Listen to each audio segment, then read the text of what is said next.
Hey, Commanders fans, get ready, because today we have exclusive news about our team, and you can't miss a single detail.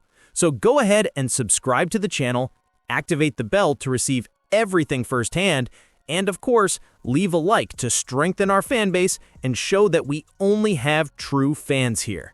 Our commitment is to always bring you the latest updates, news, and everything that happens behind the scenes of Commanders. So without further ado, let's check out today's news. Debo Samuel poised to ignite the Commanders' postseason, an explosion no one predicted. Debo Samuel Sr. could return to doing what he does best. Debo Samuel Sr. shouldn't be the Washington Commanders' primary wide receiver in 2025. That role should belong to Terry McLaurin, as it has every year since the Ohio State alumnus joined the franchise. When Adam Peters signed Samuel, he envisioned the receiver as a complementary player. If everything went according to plan, he would be the best partner McLaurin ever had. We all know what happened. McLaurin was out of rhythm early on after his long absence. Just when he was regaining form, he suffered an injury. He was sidelined for a month and then felt a twinge in his thigh in his first game back. This year, the Washington second-team All-Pro player has only 13 receptions for 203 yards and 1 touchdown. The return of Commander stars could help Debo Samuel shine in the final stretch. With Washington's third receiver, Noah Brown, also absent for much of the season, Samuel's initially planned role has changed, and his productivity has dropped. But there is a possibility that both injured receivers will return after the bye week. If that happens, it could be the key to unlocking the potential of the South Carolina Academy graduate in the final month of the season. One of the most interesting aspects of the Samuel-McLaurin duo is their versatility. Brown is a Z receiver, but the Commanders' main duo has the skills to play any position. McLaurin has been the dominant X receiver for most of his time in Washington. Still, with Samuel capable of playing that position, it would allow Cliff Kingsbury to experiment with a player, a third-round pick in the 1919 draft, playing as a slot receiver. Samuel could play any position on the field. He has been especially dangerous in recent seasons playing in the backfield and in the slot. In theory, Kingsbury would be able to rotate his 3 main receivers, integrating young talents like Luke McCaffrey and Jalen Lane. Injuries thwarted these plans. McLaurin and Brown missed most of the season. McCaffrey suffered a fractured collarbone just when he was beginning to show improvement. In the Washington's last game, Samuel shared receiving duties with 2 veterans and 2 rookies. Washington scored only 13 points against the Miami Dolphins, who had been allowing more than 24 points per game. Commanders need to add a breakthrough receiver to the Big Ten. There's one place NFL teams know they can rely on when they need receivers ready to get on the field and make game-changing plays. That place is Ohio State University, where the Buckeyes seem to produce talent that can be immediately scaled up every year. The Washington Commanders know this better than most. They offered a 3-year, $97 million contract extension to NFL All-Pro and former Ohio State wide receiver Terry McLaurin before the season, and he's been the team's best receiver for most of the last decade. One thing McLaurin never had, however, was another elite receiver to play alongside him. Nick Baumgardner of The Athletic predicts the Commanders will change that by selecting Ohio State wide receiver Carnell Tate with the 7th overall pick in the 2026 NFL Draft.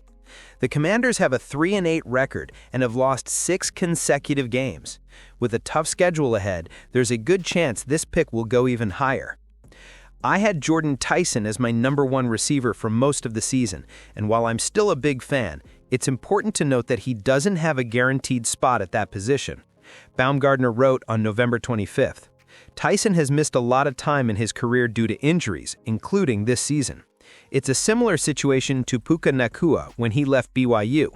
Tate, on the other hand, has been a revelation for the Buckeyes. He improves with each game. Tate seems destined to be a great WR in the NFL. Tate, standing at 6'4" and weighing 207 pounds, seems to have been molded in an NFL receiver lab, which is essentially what Ohio State is. When the former five-star Chicago recruit inevitably declares for the NFL draft after this season, he will have spent each of his first 3 seasons playing alongside several first-round picks and performing well. Marvin Harrison Jr., the 4th overall pick as a freshman in 2023. Emeka Egbuka, the 19th overall pick and favorite for the NFL Offensive Rookie of the Year award in 2024, and Jeremiah Smith, a potential 1st overall pick in 2026 in the last 2 seasons. In 2024, Tate had 52 receptions for 733 yards and 4 touchdowns, helping Ohio State win the College Football Playoff National Championship. In 2025, he had 39 receptions for 711 yards and 7 touchdowns in the first 8 games, but missed the last 3 games due to an undisclosed lower body injury. Commanders can turn lost season into gold in the draft. The Commanders didn't anticipate having a top 10 pick in the 2026 draft, not after finishing the 2024 season with 12 wins and 5 losses and reaching the NFC Championship game for the first time since 1991. The Commanders could receive a major offensive boost before their game against the Broncos.